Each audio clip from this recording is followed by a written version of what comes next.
Hello दोस्तों, हमारे इस नए वीडियो में आपका स्वागत है। दोस्तों, इस वीडियो में हम बिल्कुल आसान तरीके से कक्षा 10वीं के इकोनॉमी चैप्टर 1 अर्थव्यवस्था एवं इसके विकास का इतिहास के सभी प्रश्न का उत्तर जानेंगे।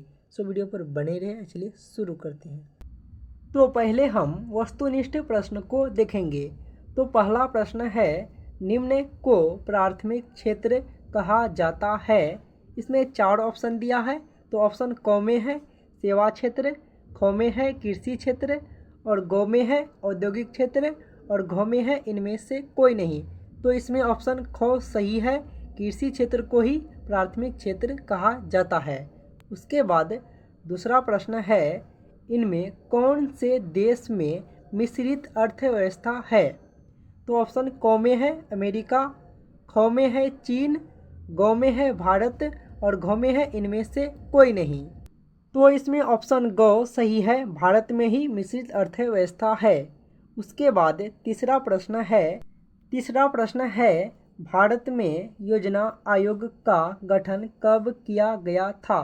तो ऑप्शन क में है 15 मार्च 1950, ख में है 15 सितंबर 1950, ग में है 15 अक्टूबर 1951, और घ में है इनमें से कोई नहीं।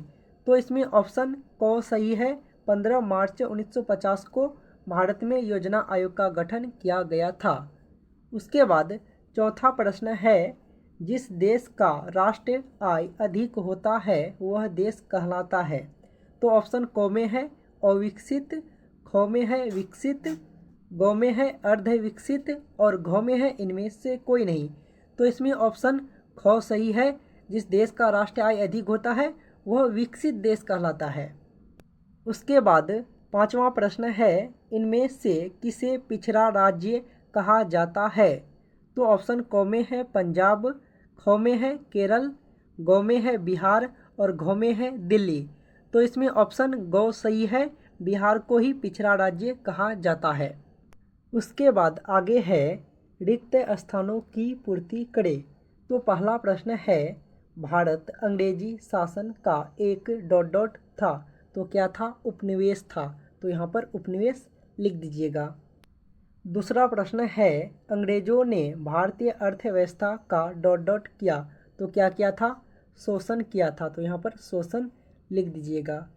तीसरा प्रश्न है, अर्थव्यवस्था आजीविका अर्जन की डॉट डॉट है। तो क्या है? प्रणाली है। तो यहाँ पर प्रणाली लिख दीजिएगा।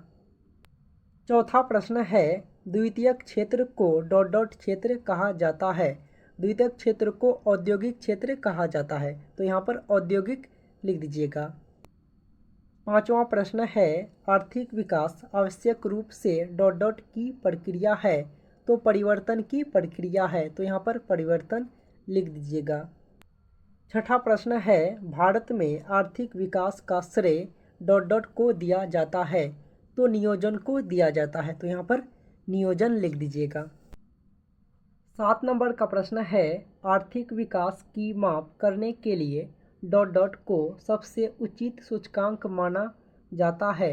तो प्रति व्यक्ति आय को सबसे उचित सूचकांक माना जाता है। तो यहाँ पर प्रति व्यक्ति आय लिख दीजिएगा। 8 नंबर का प्रश्न है, साधनों के मामले में धनी होते हुए भी बिहार की स्थिति डॉट डॉट है। तो क्या है? दयनीय है। तो यहाँ पर दयनीय लिख दीजिएगा। 9 नंबर का प्रश्न है, बिहार में डॉट डॉट ही जीवन का आधार है। बिहार में कृषि ही जीवन का आधार है। तो यहाँ पर कृषि लिख दीजिएगा। 10 नंबर का प्रश्न है, बिहार के विकास में डॉट डॉट एक बहुत बड़ा बाधक है।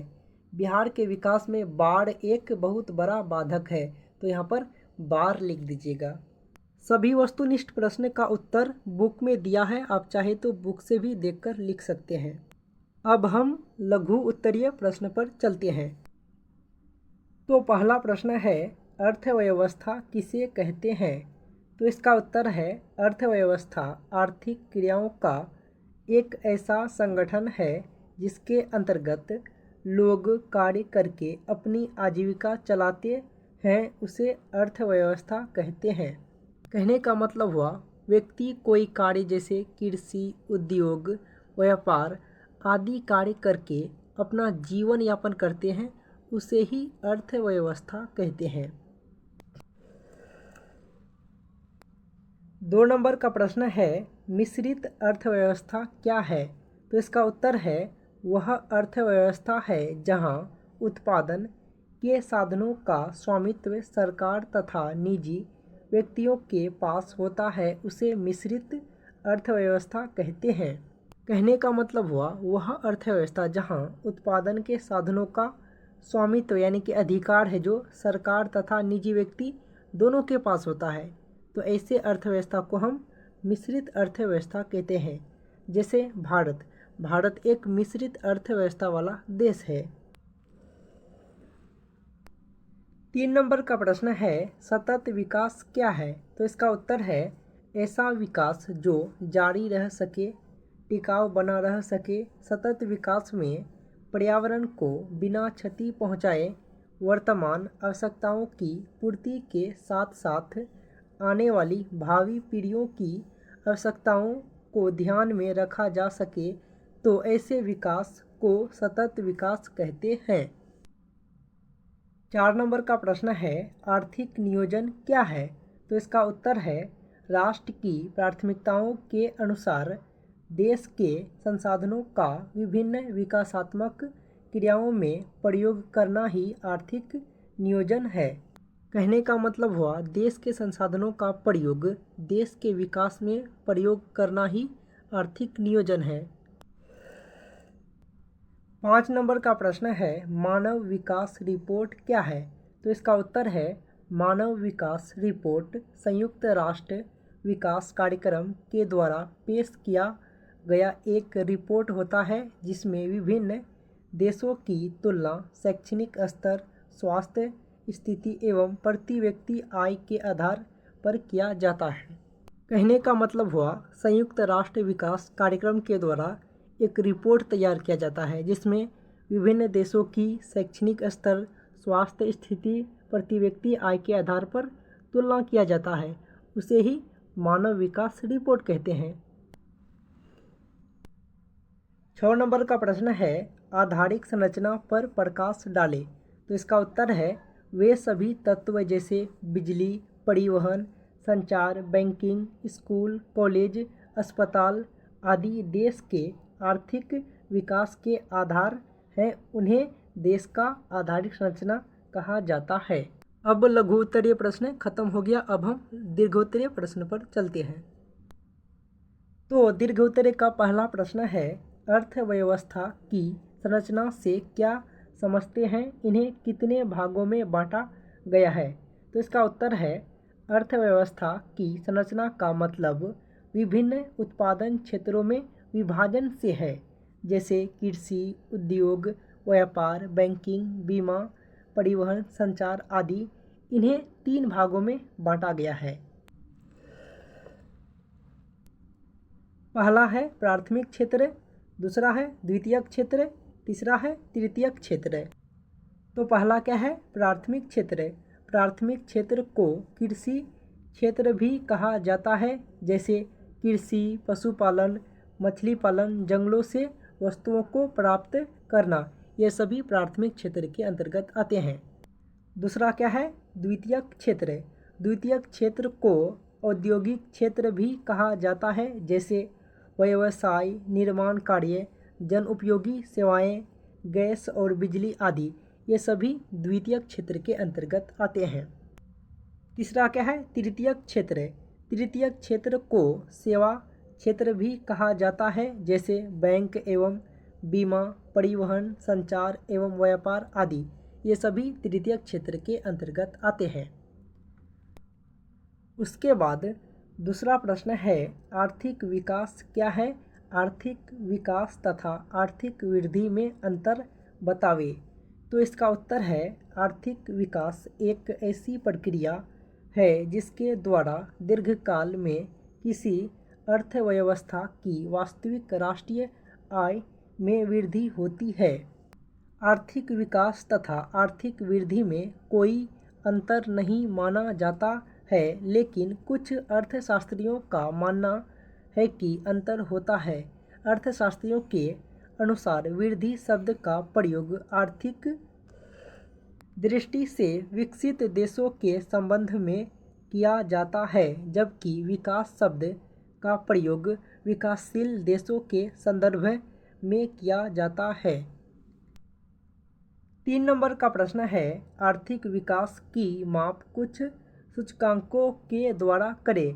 तो इसका उत्तर है, आर्थिक विकास की माप निम्न सूचकांकों के द्वारा किया जाता है।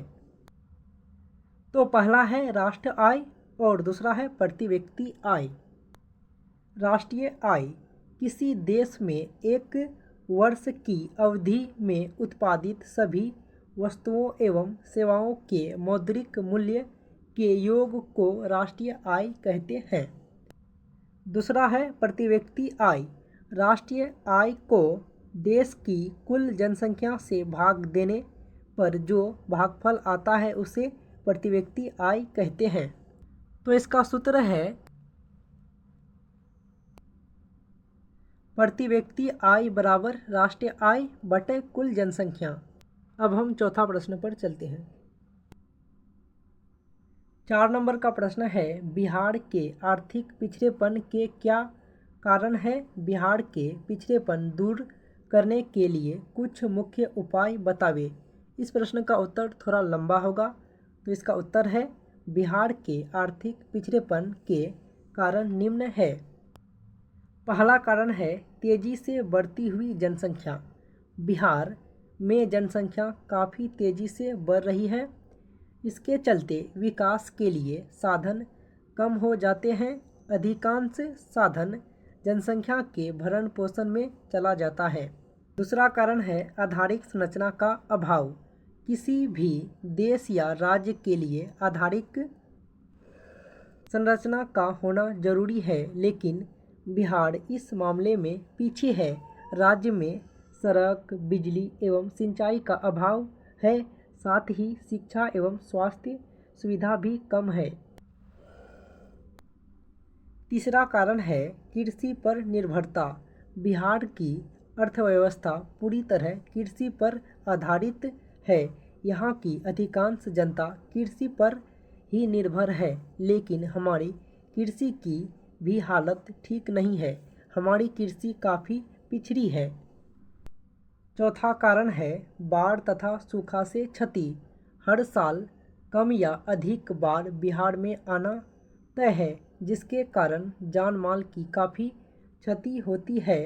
फसल, घर बाढ़ में बर्बाद हो जाते हैं तथा दक्षिणी बिहार को सूखे की मार झेलनी पड़ती है।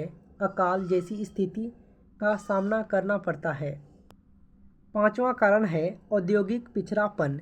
किसी भी देश या राज्य के विकास के लिए उद्योगों का विकास जरूरी है, लेकिन बिहार में औद्योगिक विकास कुछ दिखता ही नहीं है। छठा कारण है गरीबी। राज्य में प्रति व्यक्ति आय राष्ट्रीय औसत के आधे से भी कम है। इस तरह बिहार पिछड़ा है। सातवां कारण है खराब विधि व्यवस्था। बिहार में वर्षों तक कानून व्यवस्था कमजोर स्थिति में थी। यह खराब विधि व्यवस्था बिहार को पिछड़ा बना दिया है। उसके बाद आठवां कारण है कुशल प्रशासन का अभाव। बिहार की प्रशासनिक स्थिति अच्छी नहीं है तथा बिहार में भ्रष्टाचार खूब होता है। ये बिहार के मुख्य पिछड़ेपन का कारण है। आप पूरा याद नहीं कीजिएगा तो कम से कम ये हरा पेन से लिखा हुआ ये पॉइंट सब है जो कम से कम वो याद कर लीजिएगा। उसके बाद लिखेंगे बिहार के पिछड़ेपन को दूर करने का उपाय। बिहार के पिछड़ेपन को दूर करने के उपाय निम्न है। पहला है जनसंख्या पर नियंत्रण, और दूसरा है कृषि का तेजी से विकास, और तीसरा है बाढ़ पर नियंत्रण, और चौथा है आधारिक संरचना का विकास, और पांचवा है उद्योगों का विकास। छठा है गरीबी दूर करना, और सातवां है शांति व्यवस्था की स्थापना, और आठवां है स्वच्छ तथा ईमानदार प्रशासन। तो इस वीडियो में हमने कक्षा 10वीं के इकोनॉमी चैप्टर 1 अर्थव्यवस्था एवं इसके विकास का इतिहास के सभी प्रश्न का उत्तर जान गए। अगर वीडियो से हेल्प मिला हो तो वीडियो को लाइक कर दीजिएगा। चैनल पर नहीं है तो चैनल को सब्सक्राइब करके ऑल पर क्लिक करें। ताकि हमारे वीडियो का नोटिफिकेशन सबसे पहले आप तक पहुँचे।